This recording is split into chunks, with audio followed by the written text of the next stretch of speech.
A Farmer's Prayer. Lord, you know I got a whole lot to do today. And to be honest, I feel a bit like Cousin Jake the time he entered the pie-eating contest.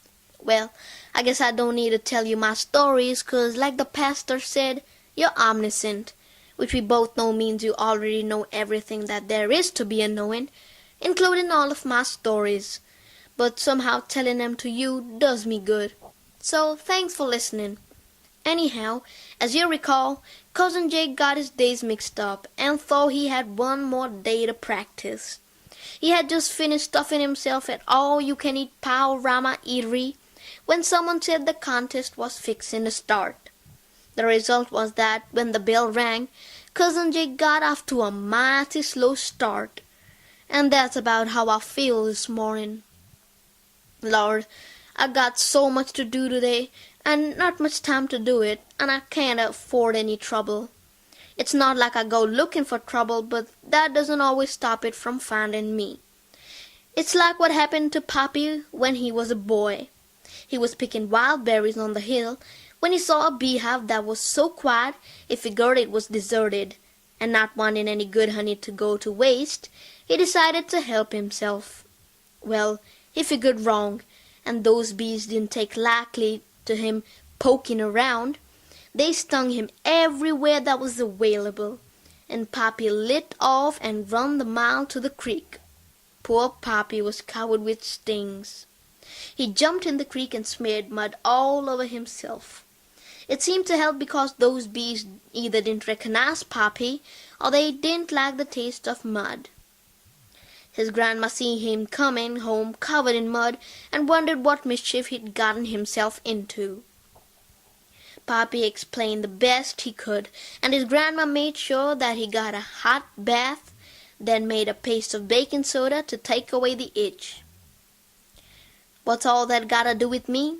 Well, like I said, I don't want any trouble, but if it comes to me today, I need help any way I can get it. Lord, please don't let it catch up with me. But if it does, please help there be a creek with plenty of mud, a hot shower, and some baking soda near at hand.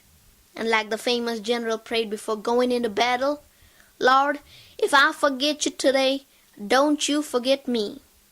Well, I know you'll never forget me, because I believe in your love for me, and I know that you'll perfect that which concerns me.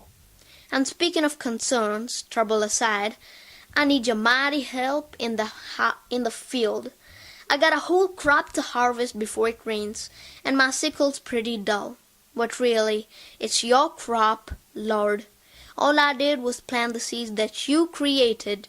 You sent the sun and rain and did all the rest. Now it's time for me to pitch in, and the job's too big for me.